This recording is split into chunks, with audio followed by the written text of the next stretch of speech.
Kisah kali ini sangat luar biasa. Kisah yang sangat memiliki pelajaran hidup yang mendalam. Kisah yang akan memberikan kita wawasan dan pengetahuan. Silakan nikmati kisahnya sampai akhir, agar kita semua dapat mengambil pelajaran dari kisah tersebut. Sebuah kisah yang ada di zaman kerajaan di bagian Pulau Jawa. Sosok seorang kakek tua yang memiliki pandangan hidup yang sangat luar biasa terhadap hal-hal buruk yang terjadi di hidupnya. Ia adalah Ki Warso yang sederhana. Dia sangatlah miskin. Akan tetapi, raja-raja di istana sangat iri kepada Ki Warso. Setelah ditelusuri, irinya para raja dikarenakan Ki Warso mempunyai seekor kuda berwarna putih yang sangat cantik, matanya yang kebiru-biruan, dan memiliki bulu yang lebih tebal dan lembut daripada kuda pada umumnya. Kuda yang seperti ini belum pernah ada sebelumnya. Dari itu, raja ingin membeli kuda putih Ki Warso. Dan sang raja menawar dengan harga yang sangat fantastis kalau Ki Warso mau menjual kudanya. Sayangnya tawaran dari raja pun ditolak oleh Ki Warso. Setelah beberapa waktu, sang raja pun memberikan tawaran kedua yang lebih besar dan lebih menggiurkan. Sang raja menawarkan kepada Ki Warso akan diangkat menjadi seorang bangsawan dan diberikan sebuah wilayah beserta bangunannya yang megah. Akan tetapi Ki Warso mengatakan kuda ini bukanlah kuda biasa. Bagiku, kuda ini seperti anggota keluarga. Bagaimana bisa aku menjual anggota keluargaku?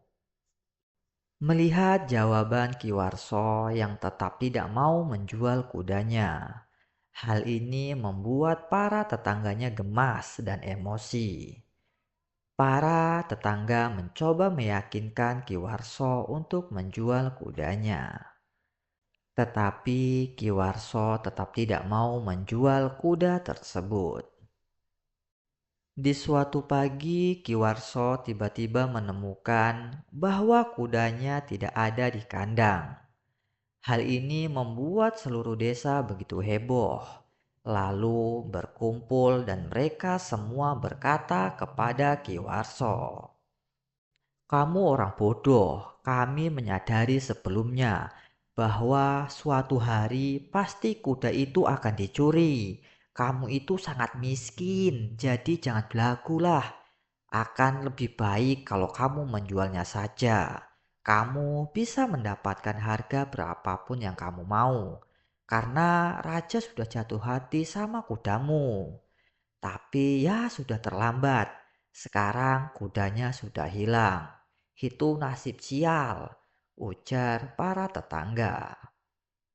Mendengar celotehan para tetangganya, Ki Warso berkata dengan santai, "Gak usah terlalu jauh mikirnya. Cukup bilang aja kalau kudanya tidak ada di kandang. Lalu apakah ini nasib sial atau malah keberuntungan? Kan tidak ada yang tahu."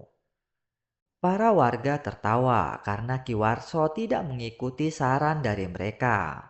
Padahal Ki Warso tinggal selangkah lagi akan hidup dalam kekayaan hanya dengan menjual seekor kuda. Tetapi nyatanya Ki Warso melewatkan kesempatan sekali seumur hidup ini. Seiring waktu berlalu, setelah hampir 10 hari dari kejadian tersebut, tiba-tiba di suatu pagi kuda putih itu kembali ke kandang Ki Warso. Ternyata kuda itu tidaklah dicuri. Dia hanya kabur ke hutan belantara di dekat kediaman Ki Warso. Dan kini ia tidak hanya kembali sendirian, tetapi membawa 8 ekor kuda liar cantik lainnya.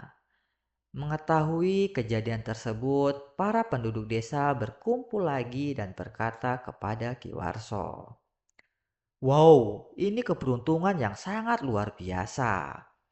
Ki Warso berkata kembali kepada penduduk desa, "Aduh, laki-laki kalian berpikir terlalu jauh. Katakan saja kuda itu kembali dan membawa 8 kuda lainnya. Tetapi jangan menilai apakah itu keberuntungan atau nasib buruk, karena tidak ada yang tahu." Kali ini orang-orang diam. Mereka tahu jika kuda-kuda cantik yang liar ini dilatih, maka akan menjadi jinak dan bisa dijual dengan harga yang sangat mahal. Ki Warso hanya memiliki anak laki-laki sematawayang yang kini berusia 19 tahun. Anak itu mulai melatih kuda-kuda liar tersebut. Suatu hari, saat melatih kudanya, ia terjatuh dan kakinya patah. Orang-orang berkumpul lagi dan mereka langsung memberikan penilaian dengan berkata, "Duh, kasihan sekali. Satu-satunya orang yang mengurusmu di hari tua, yaitu putra tunggalmu, telah kehilangan kakinya.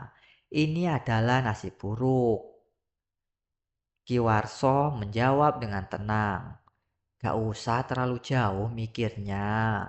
Katakan saja bahwa anakku telah patah kakinya. Apakah ini nasib buruk atau baik? Tidak ada yang tahu."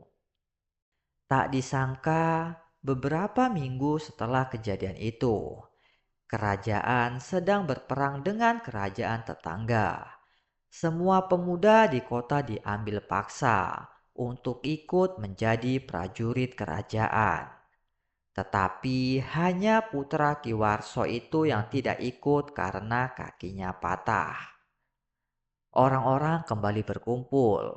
Mereka menangis karena dari setiap rumah anak-anak muda diambil paksa dan tidak ada kemungkinan mereka akan kembali.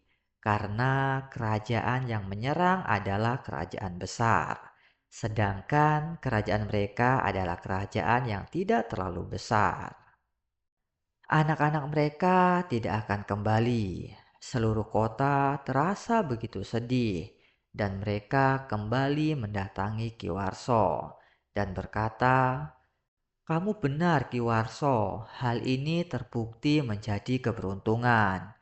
Mungkin anakmu lumpuh tetapi dia tetap bersamamu. Sedangkan anak-anak kami tidak akan pernah kembali." Ki Warso kembali berkata dengan tenang, "Kalian menilai anak-anak kalian telah dipaksa menjadi prajurit dan anakku tidak. Apakah itu sebuah keberuntungan atau nasib buruk? Tidak ada yang tahu." Jika kita melihat ke dalam kehidupan, kita akan menemukan bahwa kita sering mencoba mengendalikan kejadian-kejadian dan memberi cap hasil, mana yang baik dan mana hasil yang buruk. Ketika hal-hal berjalan sesuai dengan rencana kita, kita sangat senang. Tetapi ketika hal-hal tidak berjalan seperti yang kita harapkan, kita akan merasa sedih, cemas, dan galau.